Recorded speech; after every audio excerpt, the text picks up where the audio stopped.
Good morning and welcome to Church on the Net. Today, we're going to talk about spiritual warfare. I think that too many times we don't look at the God-given things that we have, and we just fall right into the enemy's trap and we just play it out. So I want to read from you the scripture today, and I need to look it up here because it's actually from a devotion that we did that I think is kind of important to revisit. So, but you're probably going to know where I'm going to. This is Ephesians 6:10 through 20. And talking about the full armor of God. Now we're going to read this, but then I want to talk to you a little bit about about how we kind of handle this. So our theme for this year is choose a life of purpose, choose Jesus, and him being that life of purpose. So this is Ephesians 6:10 through 20. This is the New International Version, starting at verse 10. Finally, be strong in the Lord and in his mighty power. Put on the full armor of God so that you can take your stand against the devil's schemes.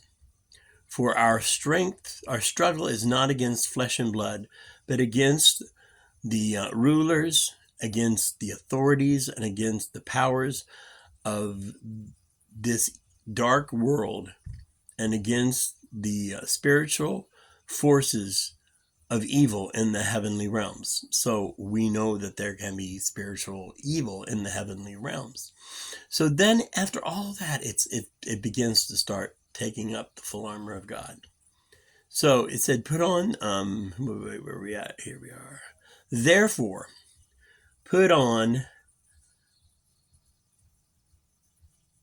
the full armor of God, so that when the day of evil comes, you may be able to stand and stand your ground. And after you have done everything to stand,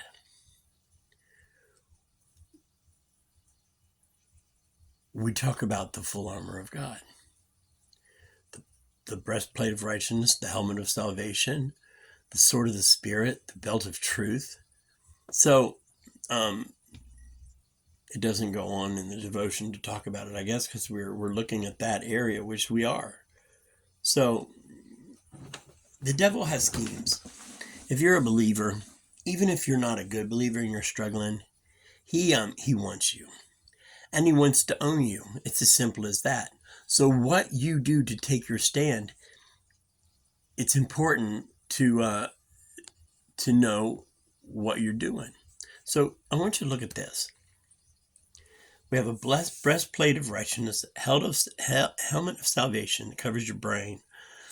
We have a belt of truth, which kind of holds everything together. You have the shield of faith, sword of the Spirit, which is the word of God, feet with readiness to spread the gospel. And remember that the feet, the shoes that you wear, go clear up your shin, almost like a soccer guard, if you looked at the armor that they wore in those days. So the one area that's not covered is your back. Now, we've talked about this. I talk about this with my mighty men all the time. God purposely didn't cover your back or your rear end because you need people to fight for you. He puts people in your lives. See, I get so many people mad at me when they say, when they'll tell me, well, I lean upon the Lord. Well, that's great, but I don't believe it. I don't. Because if you don't believe on the people, you don't use the resources that he's given you, he's not gonna do it. He won't do it. You need to lean on it. You need to be vulnerable to brothers who aren't going to make fun of you, pick on you, that are going to help you through whatever struggle. I don't care what the struggle is. They're going to help you through the struggle and become closer to Christ. No matter if it's a short struggle or it's a struggle that you may have for years. Part of what we teach is the principle of learning how to lean on the people that you have in your life, to trust them. So recently we had somebody who was being a little predatory in our group, and I made the mistake of letting him in too far. And I was so impressed when my guys kind of swarmed around me and and said, no, we know Pastor Aaron, and this is not him. You're not speaking truth. It was amazing. It was exciting for me to realize and see what God had planned all along come together. Because see, God didn't plan on us being separate. That's how the enemy separates and divides us. Just like a pack animal when they go to attack a large herd of wildebeest or zebra or elk or gazelles, they look for the weakest one and they separate them out so that they can kill him. It's the same way that we're taught in our society to do it, but it's not a biblical principle. We need to stay unified, stay together, together. United we stand, divided we fall. That's a biblical principle, and it's the truth. When you look at the devil's schemes, he will do anything he can. He will use his friends, your family, people that are not standing strong in the word, and sometimes people that are, can be self-righteous and treat you in a way that is not becoming of a believer. So what do you do with that? You have to forgive people and walk on. This gentleman, I forgave him for what he did. I'm also not stupid, though, and we as Christians are not called to be stupid. Somebody totally throws us under the bus and stabs us totally in the back. I may forgive them, I may love them, but you are not getting close to me again. It's just not going to happen. You're not getting into my inner circle. You're not even breaking the outer circle. In fact, the guys around me somewhat protect me, and I think they would beat me up. Probably, nah. But they would be not very happy. What are you doing? Are you being vulnerable? Do you have people in your life that you're vulnerable with, that love you? Regardless, that if you became sick and were down and didn't have anywhere to go, they would be there for you. You could call them at 3 o'clock in the morning and know that they're not going to be mad at you, because they want you to lean. They want to love on you. They want to treat you with love and dignity and respect. They want to be there for you. They want to be Christ's arms and legs. So, I have several like this, and I have several that are really, really close to me that I trust with everything I have. Do you have that? Are you fighting this fight? Do you have the guys that have your back? Ladies, do you have the ladies that have your back? It can't be the opposite sex. It has to be the same sex. We teach in our Mighty Men that the only person that should be in your inner circle, that the woman is your wife after she's become your wife, or your mother, if she's a Christian, is going to pull you that way, and is strong and stable in her faith with the Lord.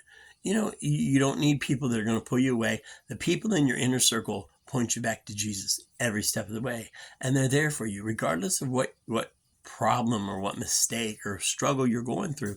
They don't look at that as something bad about you. They look at that is a struggle that the devil has given you, that you have to fight through. Let me fight with you. Let me have your back. See, in Hebrew, they would fight Pericles back to back, so that their shoulder blades and their butts were almost touching, so that they could cover from the left to the right. So do you have those people in your life? Those people that I know are not going to try to take advantage of you when you're down, that are going to be there for you. Like I asked one of my guys recently, I said, what would happen in your current circle of friends if you became unconscious and were laying there? Say you were laying naked, what would they do? I don't know. Well, what would Pastor Aaron do? He would cover me up and make sure I was taken care of. Exactly.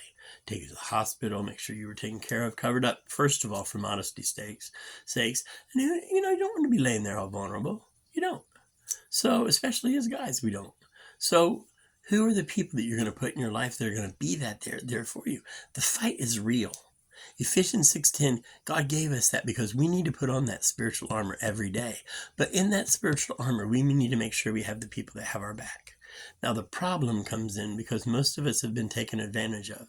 I was reading about, he told his own story about how when he was young, at 10 years old, his uncle came in and had raped him and had been raping him. And he was like, maybe 23 now, and very, very sexually, overtly sexual in his TikToks and things like that. It was bad. And I'm thinking to myself, that boy, it's going to be hard for him to find somebody, not because people don't care about him, that's not it, but because he's been violated to a point where he has a hard time with trusting people now. I get it. What can we do to bridge gaps, to bridge borders, to make things right, to lift people up and to be their support and be their back? Will you even let the Lord bring people into your life and trust him enough to say that, you know what? These are my people. I have a group. I trust most of my family. I trust my wife, even in her sick state. I trust my mighty men. Indubitably, I trust them, and with a common goal. So, who are the people that you're going to pull around you? Every 2 or 3 years, maybe we'll get somebody that sneaks through. In the past 2 years, I've had somebody who was a very close friend stab me in the back. They're not in the mighty men. I've had some people that just couldn't do. It was too much for them. I get it, you know. Or this gentleman who tries to sneak in. I've had several. It's been a couple of years since we've had somebody do what he did. You're going to have risks like that. Do you quit? No, you don't quit. That's a reason to stay, to even do more, because that means that God is using you and God is using the situation to make things better. What will you do? This is your day. The struggle is real. We don't wrestle against flesh and blood. We wrestle against the dark rulers and the heavenly realms and the evil things that aren't where they're not supposed to be. You have to be a warrior. Now, one of my really good, probably one of my best friends, he put up a picture of himself in what people thought he looked like. And it looked like him. But he was in warrior robes. Granted, they were like a kung fu warrior or whatever. I don't know. I probably just offended people. I'm sorry. It looked good. And it looked just like him. I said, and I told him, he's like, that doesn't look like me. I'm like, yeah, it does. You are a warrior. Though you don't see it, other people see it. You are a warrior. Are you a warrior for Christ? What are you a warrior for? Choose your battles. Choose for yourself this day who you will serve. Will you serve the Lord or will you not serve the Lord? The choice is yours every single day. Be the people who he created you to be. Walk tall, walk strong. And hope you enjoy Church on the Net. Down below are ways to support our ministry. We're going to be doing some more lives and things now that Easter's over with. Hope you have a great day. God bless you all.